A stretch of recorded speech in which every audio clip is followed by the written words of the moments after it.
I woke up in the Jamaican town Port Royal just as I, Captain Charles Hunter, normally would. I prepared for the day and went out to do my normal daily tasks such as going to the tavern, talking with my mates, and of course, starting street fights. I then later went over to my ship to do some maintenance and later went back home, just an ordinary day in the life. This drink best represents my life because it is something I have every day and is a large part of my daily life. Today, Governor Almont told me about a large mission that would either result in me becoming extremely rich or dying a terrible death. The plan to raid Monte Cruz, a large Spanish stronghold with thousands of British pounds. However, Monte Cruz was heavily guarded with Spanish soldiers and warships, which meant the only way in without getting killed instantly was by scaling a 400-foot cliff in the dark. I accepted the offer instantly because I believe that the voyage is possible and I can return a wealthy hero.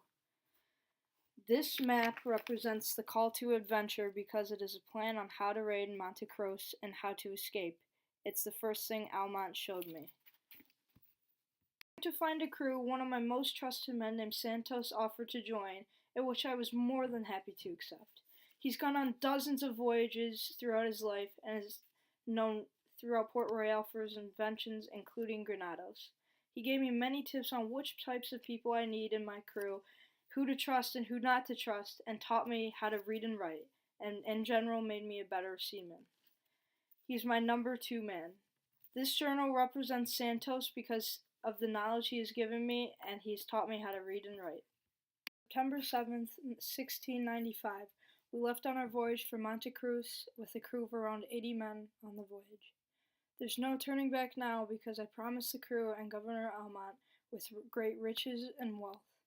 The skies are blue, the water is calm. I have a good feeling about this voyage. This world glass represents crossing the threshold because as soon as we got on their ship, our journey began. On the 3rd day of our journey, we saw a Dutch warship around 2 miles away, growing nearer by the minute.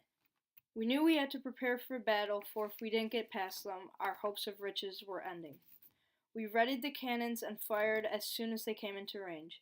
They fired back, damaging us greatly. One more round would surely sink us. Luckily, we fired back before they did, which made us victorious. This warship represents tests, allies, and enemies because defeating the warship has been our greatest victory so far. After raiding Monte Cruz and making away with lots of riches and a new ship, we were encountered with the Spanish galleon. Since both of my ships were already weakened, we decided to try and sail away, but it just kept following us. Eventually, we knew we had to attack them and decided to pinch the warship with both of my ships. During the attack, our new ship, with around a quarter of our riches, was sunk before we sunk the Spanish galleon. Although we came out victorious, we lost ship, men, and now our current ship is damaged and short of men. This sinking ship represents ordeal, death, and rebirth because we suffered a great loss in both men and riches. Finally in the clear with the loot.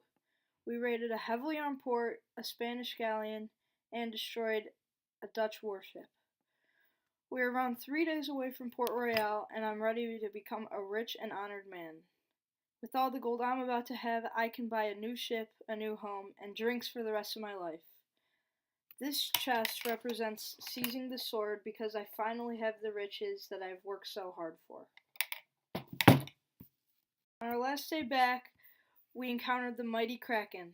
Just as I thought our voyage was over, the mighty beast emerged from the depths of the sea. And to make matters worse, our ship was on the verge of sinking already and we couldn't afford too much damage. The Kraken was picking men off one by one and we were taking heavy damage. My remaining men and I drew our swords and started slashing at the arms until it eventually sunk back into the depths of the ocean. The Kraken represents the road back because we faced our greatest challenge when we were only a few miles from shore. The Kraken almost spoiled our entire journey, even when we were so close to home.